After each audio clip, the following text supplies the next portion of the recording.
И да ви кажа често, като ви слушам, особено колегите тук от ПП, с какво самочувствие говорите за водни системи, за язовири, за напояване, като единствения ви допир до тази система е когато си пускате водата вкъщи или се къпете. Но пък иначе давате такива инженерни решения, които аз просто ви се възхищавам. Молбата ми е малко повече да четете в тая област. Гледам, че ползвате изкуствения интелект. Но да ви кажа, за да ползвате изкуствения интелект, трябва някакъв естествен интелект да има, за да мога да изанализирате това, което той ви е дал като възможност да научите. Първо за язовирите. Язовир е хидротехническо съоръжение, което се изгражда за съхранение на вода. Няколко пъти да го повториме. За съхранение на вода. Държавата е инвестирала милиарди в тези съоръжения. Не за да ловите риба там, не за да ходите на пикници и след това се прибирате в София и да сте възмутени от това, че някъде нивото е спаднало, защото тези съоръжения се пълнят с вода в периода на време, когато дъждовните периоди. И естествено количеството на вода намалява през сухите периоди. И това е нормално и естествено.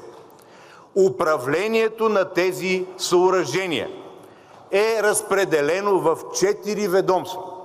Затова е необходимо създаването на такъв орган, който да регулира и контролира нивата на водите в тези хидротехнически съоръжения за съхранение на вода. Пак казвам, за съхранение на вода и тези ведомства да си комуникират помежду си.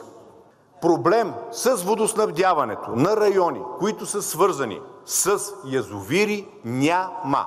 Защото, ето, вие отивате в Батак, изкарвате си уикенда, прибирате се на жълтите павета, пускате си водата, си мислите и казвате, леле в Батак колко е паднало нивото на язовира. Но не казвате колко е добре тук.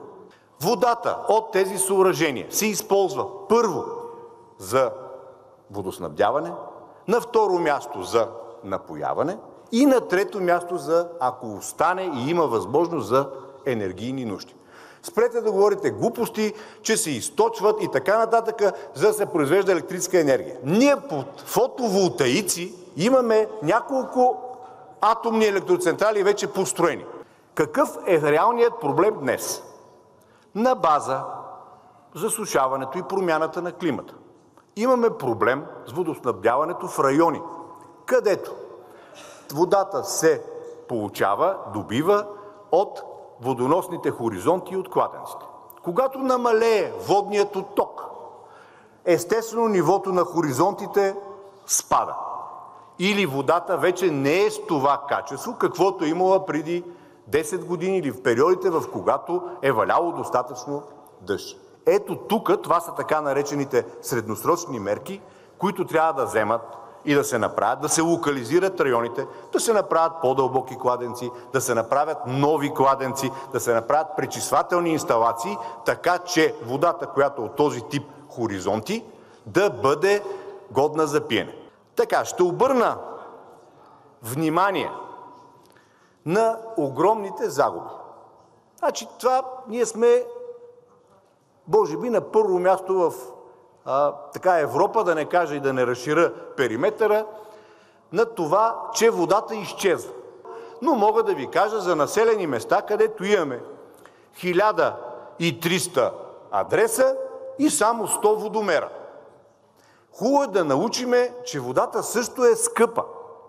И че по времето на социализма, ако сме се къпали или сме се поливали градините, райграса, доматите, чушките, то днес вече не е рентабилно.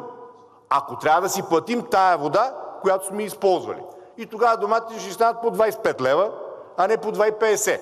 Ако си плащаме водата истински.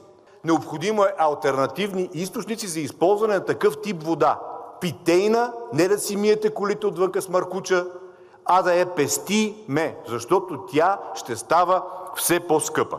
Тези теми стратегически важни за държавата се решават от политиците заедно и единодушно.